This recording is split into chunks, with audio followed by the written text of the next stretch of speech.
Hello students, relations and functions का आपको एक टेस्ट भेजा था, उसके सॉल्यूशंस डिस्कस करने हमने आज। तो थोड़ा हिंट दे रहा हूँ मैं, बाकी तो आप अगर कॉन्सेप्ट पता है तो क्लियर हो जाएंगे आपको। ठीक है, और मैं सारे ही क्वेश्चन एक बार सॉल्व करके बता रहा हूँ, मतलब स्टार्टिंग से। पहला क्वेश्चन क्या है, कॉस एक्स चेक करना है 1 1 है कि नहीं है। देखो सिंपल सी बात है बेटा, कॉस 90 डिग्री ना पाई/2 की वैल्यू क्या होती है, 0। और cos 3 पाई/2 यानी कि 270 की वैल्यू भी क्या होती है, 0।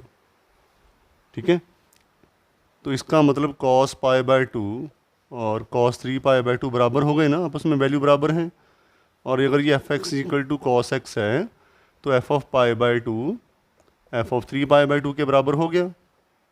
बट क्या ये आपस में बराबर हैं, नहीं है ना। पाई/2 इज़ नॉट इक्वल टू 3 पाई/2, इसका मतलब ये 1 1 नहीं है ना। याद है ना कि इसका मतलब पाई/2 को देखकर मैं ऐसे देखूँ, पाई/2 का आंसर भी क्या आ रहा है, 0। और 3 पाई/2 का भी क्या आ रहा है, 0। तो ये मैनी टू 1 हो गया ना। और R2R है, देखो R2R ऑन टू की बात करें, कोडोमेन क्या है, सारे real number. But cos x का आंसर हमेशा क्या आएगा, कॉस एक्स की रेंज क्या होती है, साइन और कॉस दोनों की रेंज क्या होती है, -1 to 1। ठीक है, ये ना कभी कॉस एक्स की वैल्यू 1 से बड़ी नहीं होती और -1 से छोटी नहीं होती। तो लेकिन अब है ना, और ये रेंज जो है वो रियल नंबर के बराबर नहीं है। ये तो सारे नंबर है ना, -∞ to ∞। तो ये ऑन टू नहीं है आपका ना। सेकंड है X is brother of Y, X is brother of Y. तो अगर एक्स वाई का ब्रदर है, X is brother of Y, brother of Y, तो सिमेट्रिक नहीं होगा ना। देखो सिमेट्रिक नहीं होगा ये, क्यों नहीं होगा, क्योंकि वाई सिस्टर भी तो हो सकती है। देखो एक्स वाई का ब्रदर है, वाई सिस्टर हो सकती है ना, तो जरूरी थोड़ी कि वाई ब्रदर ही होगा। अब आप कहोगे सर हो भी सकता है, मैं आपको यही तो कह रहा हूँ मैं कि आपको चेक करना है क्या अजम्पशन है इसके गलत होने की। तो Y may not be brother of X ना, एक अजम्पशन तो है हमारे पास ना, एक केस है, इसलिए सिमेट्रिक नहीं है। एक्स वाई का ब्रदर है, जरूरी नहीं कि वाई भी एक्स का ब्रदर हो, सिमेट्रिक नहीं है। लेकिन ये ट्रांजिटिव है, क्यों, एक्स वाई का ब्रदर है। ठीक है, और वाई जो है वो जेड का ब्रदर है। अब अगर वाई ब्रदर है जेड का तो वाई मेल हुआ ना, तो ये भी मेल हुआ ना अगर देखा जाए ना। और अब ये फीमेल है चाहे मेल, हमें कोई मतलब नहीं है, इसका मतलब ये दोनों आपस में भाई हो गए ना, एक्स और वाई आपस में भाई हो गए ना। ये इसका ब्रदर है और ये मेल है, एक्स और वाई क्या हो गए, भाई। और वाई है वो जेड का ब्रदर है। अब जेड चाहे मेल है चाहे फीमेल है, अगर वाई उसका ब्रदर है तो एक्स भी तो ब्रदर होगा उसका ना। तो ये ट्रांजिटिव है। समझ के बात, गहराई से सोचना, समझ में आ जाएगा आपको। Third, x² + 1। प्री इमेज क्या होती है बेटा, देखो प्री इमेज x² + 1, x² + 1। ठीक है, प्री इमेज का मतलब क्या है हमारे पास, -3 ना, -3 की प्री इमेज। अब देखो अगर मैं ये देखूँ, मैं अगर मैं 3 पुट करता हूँ -3, ये जो आंसर आएगा ये इसकी इमेज आएगी, जो इसका आंसर आएगा वो क्या होगी, इसकी इमेज। मुझे क्या फाइंड करना है, प्री इमेज, इसका मतलब F इनवर्स -3। या ये कहो कि जो fx की वैल्यू हमारे पास है वो आपको दे रखी है। ठीक है, -3 किसका आंसर है देखो। ठीक है ना, यहाँ पे प्री इसका अगर बात करूँ मैं, ये क्या उसने पूछा है, -3 ना, -3 की प्री इमेज, -3 एक्स की ऐसी कौन सी वैल्यू तब ताकि आंसर -3 आया। इसका मतलब आपको, तो सिंपल सी बात है, अगर नहीं भी समझ में आ रहा, इसको आपने मान लो ए ले लिया। ठीक है, तो -3 क्या बन जाएगा, एफ ऑफ ए बन जाएगा आपको ना, वहाँ जाके इनवर्स एफ बन गया।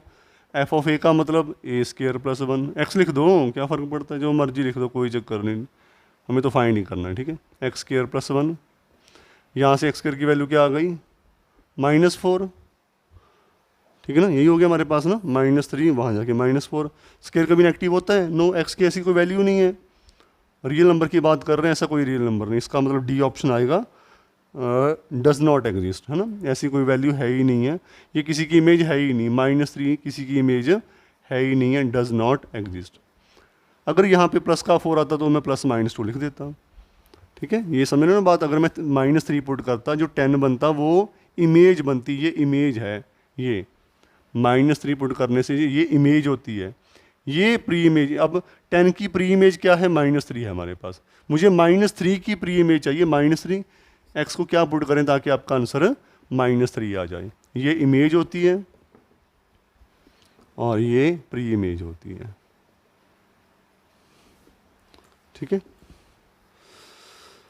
अब फोर्थ पे चलते हैं। ये हमारे पास क्या है, a greater than equal to b।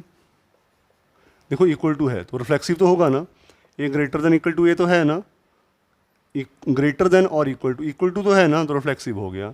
Symmetric तो इम्पॉसिबल है, एग्जांपल दे लो कि 5 जो है वो ग्रेटर देन इक्वल टू 3 है ना, but 3 greater than equal to 5 नहीं है। एक एग्जांपल बहुत है इसमें।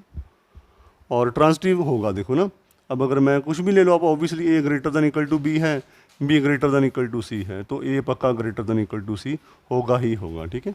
चेक करके देख लेना, कोई मर्जी, अगर कोई कॉन्ट्राडिक्शन मिले तो मेरे को बताना, ठीक है, ऐसे नहीं मिलेगी आपको। तो पहले 4 हो गए हमारे पास। फिर हमारे पास हैं 1 मार्क क्वेश्चन, मतलब ये तो MCQ थे ना, अब जिसमें आंसर फाइंड करने होते हैं।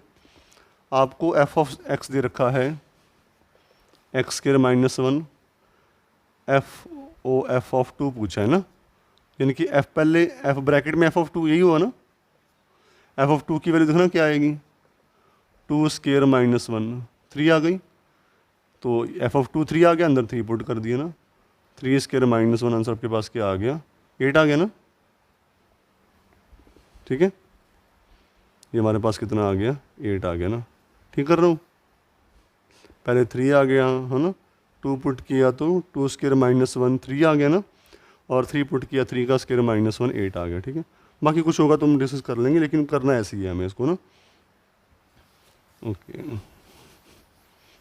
आगे हमारे पास है f(x) = 5x + 19, 5x + 19, वही f इनवर्स 9 पूछा है। देखो f इनवर्स 9, इसको एक्सपोर्ट कर लो अपना, तो 9 की वैल्यू क्या आएगी, fx यानी कि 5x + 19, तो 5x की वैल्यू क्या आ गई, -10 है ना, x की वैल्यू क्या आ गई, -2, तो आपका इसका f इनवर्स -9 की वैल्यू क्या आ गई, -2, ठीक है। ये कर लेते हैं। 3 5 7 पहले सेट में है 3 5 7 ए में, ठीक है, और दूसरे सेट में हमारे पास क्या है 2 4 9, और जो ए है वो इसमें है, बी है वो इसमें है, और ए बी से छोटा होना चाहिए ना। तो क्या होगा हमारे पास, एक एलिमेंट इसमें से उठाओ 3 इनमें से किससे छोटा है, 4 से छोटा है, 3 9 से भी छोटा है, ये तो 11 का सम आ गया देखा जाए ना। 5 किससे छोटा है, 9 से ना, 7 मतलब पहला एलिमेंट इसमें होना चाहिए, दूसरा इसमें, और ऐसे पेयर हो कि ये जो है वो इससे छोटा हो। अगर ये ए है ये बी है तो ये इससे छोटा होना चाहिए, ठीक है। फिर भी कोई डाउट है तो दोबारा पूछ लेना आप। फिर हमारे पास है FOGOF ना, इसमें हमारे पास है f(x) आपको दे रखा है 2x + 1, 2x + 1, gx आपको दे रखा है x² -2 GOF ना। इसका मतलब क्या होता है, g ब्रैकेट में fx की जगह 2x + 1, ठीक है, g ब्रैकेट में fx। तो जितनी बार gx में काम किया करो इसमें तो ना, अच्छा यही उसमें होता है, पता नहीं कहाँ रख दिया मार्कर वो वाला, कि अगर हमारे पास जितनी x है उनको ब्रैकेट में रख दो, ठीक है। x को ब्रैकेट में रखा, उसी ब्रैकेट में अब ये वाली वैल्यू पुट करो। जितनी बार x आया है, मान लो यहाँ पे x² + x + 1 होता तो मैं उतनी बार x की जगह 2x + 1 रखता। अब एक ही x है तो उसको ब्रैकेट में रखा, उसकी वैल्यू पुट की -2, क्या बन गया, 4x² + 4x + 1 -2, 4x² + 4x - 1 आपका आंसर है, ठीक है, हो जाएगा ना। ट्रू फॉल्स है हमारे पास 2, इसमें है mod x + x। देखो mod x + x, पहले तो mod x का मतलब क्या है बेटा, देखो mod x का मतलब होता है x अगर x greater than equal to 0 है ना। अगर आपने 3 पुट किया, 3 का मॉड क्या आएगा, 3, 2 का 2, 0 का 0 ना। और -x होता है अगर x < 0। आप कहोगे नेगेटिव कैसे आ गया मॉड, वो भाई अगर एक्स है ही नेगेटिव, अगर एक्स की वैल्यू -3 है, अब -3 का मॉड क्या आएगा, प्लस का 3 आया ना, तो एक्चुअली वो क्या, अगर नेगेटिव है तो उसको दोबारा नेगेटिव कर देता है वो उसको। ये तो एक्स नेगेटिव है, नेगेटिव के आगे माइनस लाओगे तो पॉजिटिव है, आंसर ये पॉजिटिव ही है आपका, ठीक है। तो अगर मैं इसकी बात करता हूँ ऐसे ही सेम अगर मैं उसमें बनाऊँ मैं, तो ये क्या बन जाएगा, अगर x greater than equal to 0 है तो मॉड x की वैल्यू क्या बन गई, x, ठीक है। x प्लस एक्स कितना बन गया आपके पास, 2x, ठीक है। और अगर x लेस देन 0 है तो मॉड x की वैल्यू क्या होती है, -x प्लस एक्स, कैंसिल करके आंसर क्या आ गया, 0, ठीक है। ये यहाँ पे देखो अब ये वैल्यू क्या है हमारे पास, x क्या पॉजिटिव था, 0 था, चलो पॉजिटिव कुछ भी था, तो ये भी क्या होगा, 0 या पॉजिटिव होगा, ठीक है। इसका और ये 0 है, दो ही आंसर आ सकते हैं।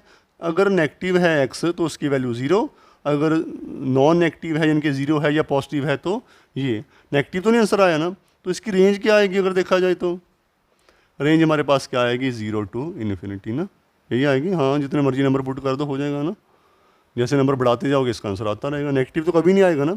बट फंक्शन है क्या, R, कोड में हमारे पास क्या थी इसकी, R, तो रेंज कोड में के बराबर नहीं है, तो ये ऑन टू नहीं होगा, ठीक है। अगला है a less than equal to B square, ये तो हमने कर चुके हैं, क्लास में भी कर चुके हैं, वीडियो में बता चुका हूँ आपको मैं। a की जगह अगर मैं 1/, रिफ्लेक्सिव चेक करना है ना, a less than equal to a square check करना है। देखो बहुत सारे नंबरों के लिए है, इनफाइनाइट नंबरों के लिए ट्रू है, लेकिन अगर मैं 0 और 1 के बीच में कोई भी नंबर पुट करता हूँ, नॉर्मली अगर मैं देखूँ, मैं मान लो 1/3 पुट किया, 1/3 का स्क्वायर क्या आएगा, 1/9 आएगा ना, तो 1/3 का जो है मतलब, तो 1/9 क्या है, छोटा है ना, तो जो 1/3 है वो अपने स्क्वायर से छोटा नहीं है, 1/9 छोटा हो गया, ठीक है ना, चेक कर लेना, तो वो अपने स्क्वायर से छोटा हो गया। अगर एक भी एग्जांपल अगेंस्ट कोड हो गई तो ये क्या हो जाएगा, फॉल्स हो जाएगा। पहले 10 क्वेश्चन हो गए, ठीक है। अब चलते हैं 11th पे, 2 मार्क्स वाले क्वेश्चन हैं।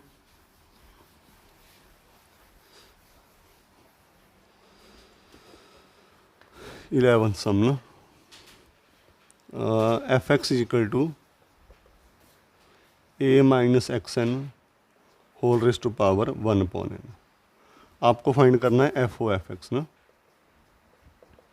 एफ ब्रैकेट में एफ एक्स ना, अभी देखो एफ ओ जी की बात अंदर जी है ना, इसका मतलब जितनी बार आपके पास एक्स आया उतनी बार आपको एफ एक्स पुट करना है ना। एक बार हम ये लिख देते ना, ठीक है। एक्स देखो, अगर एक्स था तो एक्स था ना, वाई होता तो वाई आता, एफ एक्स है तो एफ एक्स आएगा, F X whole raise to power N पूरे की पावर 1/n। अब ध्यान से देखना, a माइनस क्या आएगा, ये a minus X N raise to power 1/n पूरे की पावर, ठीक है। मैंने यहाँ पे एफ एक्स की वैल्यू पुट कर दी जो मेरे पास क्वेश्चन दे रखा था, और पूरे की पावर क्या पड़ी है, 1/n, ये एन से एन कट गया, a माइनस जब है ना, इस कुछ भी पावर 1 बची ना, इसका मतलब कुछ भी नहीं है, तो a माइनस ए प्लस का एक्सन बन जाएगा, बाहर 1/n पड़ा है, कट गया, x raise to power n पूरे की पावर 1/n, n से n कट गया, आंसर क्या आ गया, x, ठीक है। समझ आ रही है बात ना।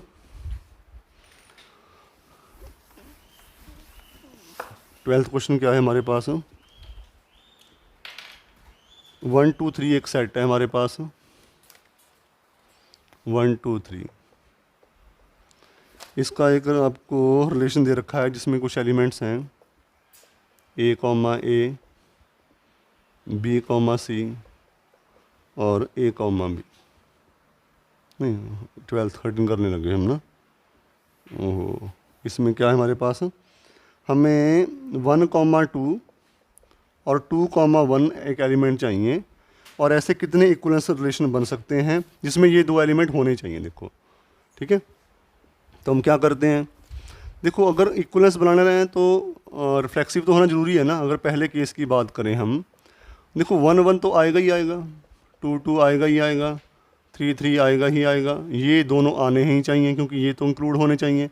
अब देखो क्या ये रिफ्लेक्सिव है, यस, क्या सिमेट्रिक है, यस, ट्रांजिटिव है, यस, ठीक है ना। कुछ भी देख लो आप, अगर ये दोनों हैं 2 2 ज्वाइन कर रहा है तो 1, 1 है, कुछ भी करके देख लो आप, है ना, तो ये हमारे पास इक्वलेंस बन गया। अब इसको थोड़ा बढ़ाते हैं कुछ और, है ना। देखो बेसिक चीज़ें वही रहेंगी, 1 1 रिफ्लेक्सिव तो होना पड़ेगा, ये हो गया, उसके बाद 1 2 2 1 होने चाहिए। अब एक और एलिमेंट मान लो 1,3 लिख दिया मैंने, ठीक है। अब 1,3 लिखा है तो ये और ये सेम हैं, ट्रांसटिव के लिए 2,3 होना पड़ेगा ना, 2,3 होना पड़ेगा, ठीक है। 2,1 समझ रहे हो बात बेटा, तभी ट्रांसटिव बनेगा ना। यहाँ तो केस अराइज नहीं होता ना इसका कोई। अच्छा, और सिमेट्री कब होगा, जब 1 3 है तो 3 1 भी होगा, और 2 3 है तो 3 2 भी होगा। सिमेट्रिक तभी होगा। कितने हो गए, 1 2 3 4 5 6 7 8 9, 9 से ज़्यादा बन ही सकते हैं ना।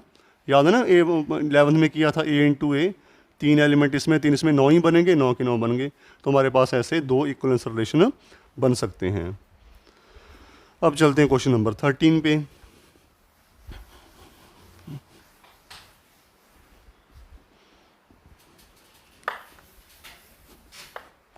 थर्टीन्थ ना हमारे पास है वही ABC हो गया इसमें अब ना, वैसा ही है थोड़ा सा।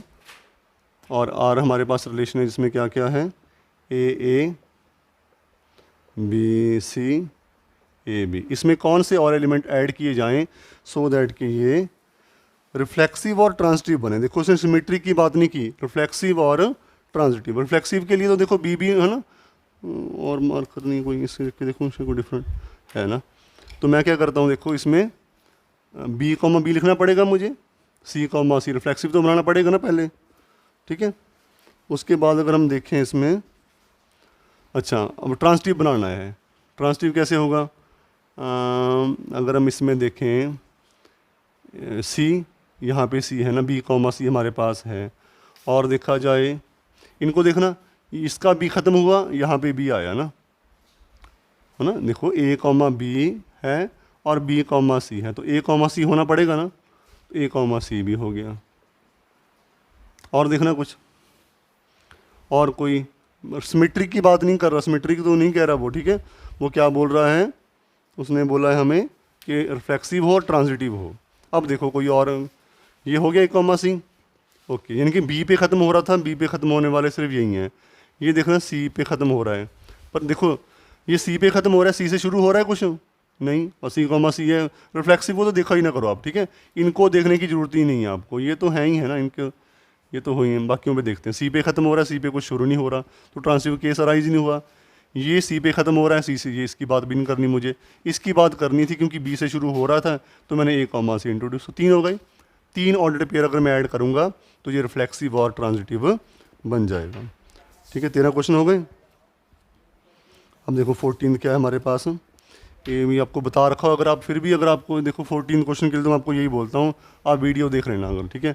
उसको सारा करवा रखा है मैंने क्वेश्चन ये वाला, तो फिर भी यह है तो मैं थोड़ा फास्ट बता देता हूँ क्या है।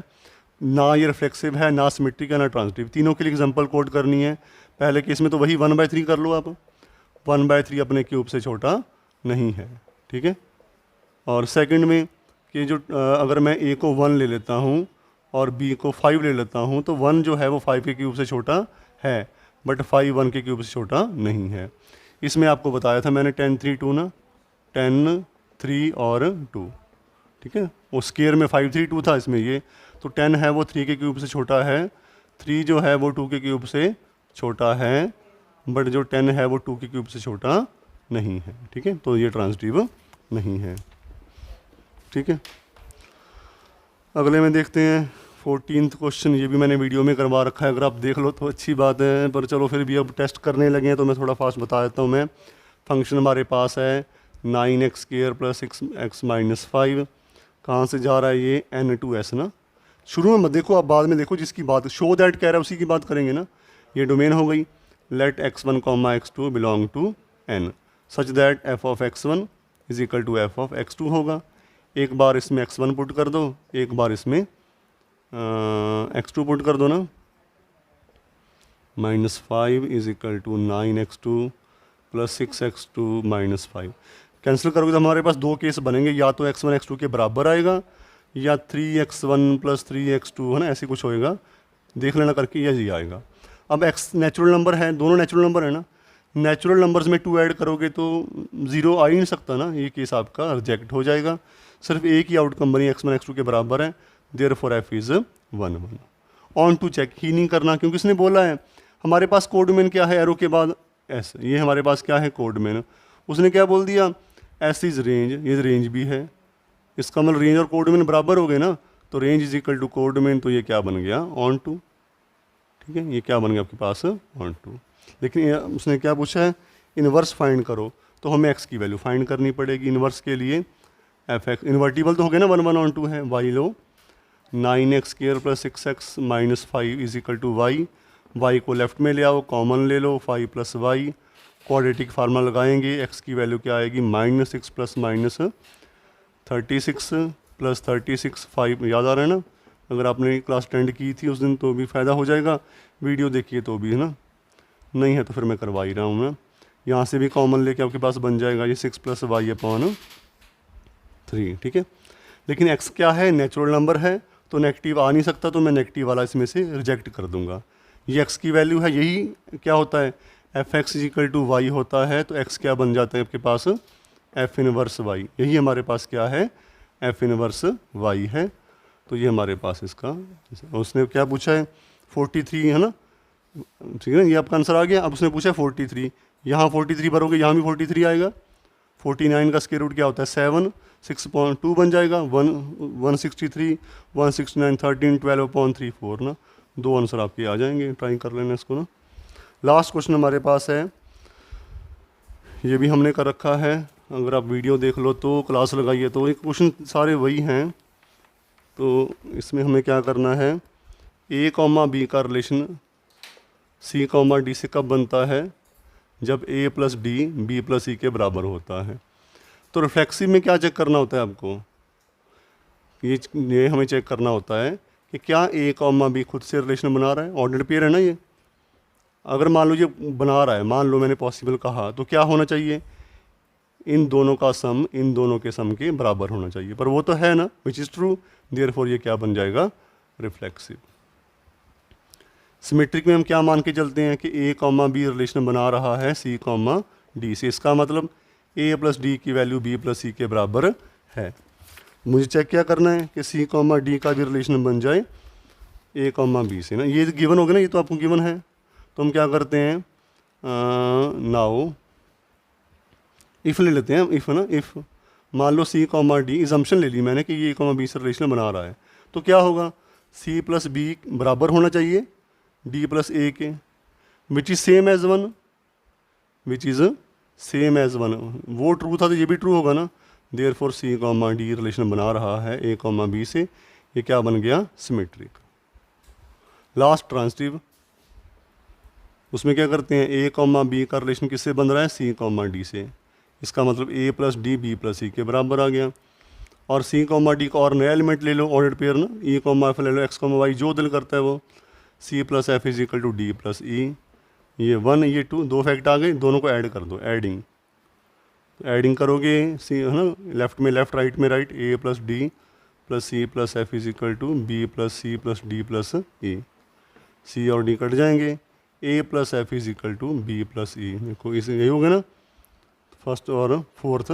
देयरफॉर a, b रिलेशन बना रहे हैं किससे, e, f से, तभी तो आया ना a + f b + f के। Therefore r is transitive. जो रिफ्लेक्सिव भी है, सिमेट्रिक भी है, ट्रांजिटिव भी है, वो क्या होगा, इक्वलेंस होगा। ठीक है, तो सारे हो गए। फिर भी कोई डाउट है तो मेरे को सेंड कर देना। Thank you very much.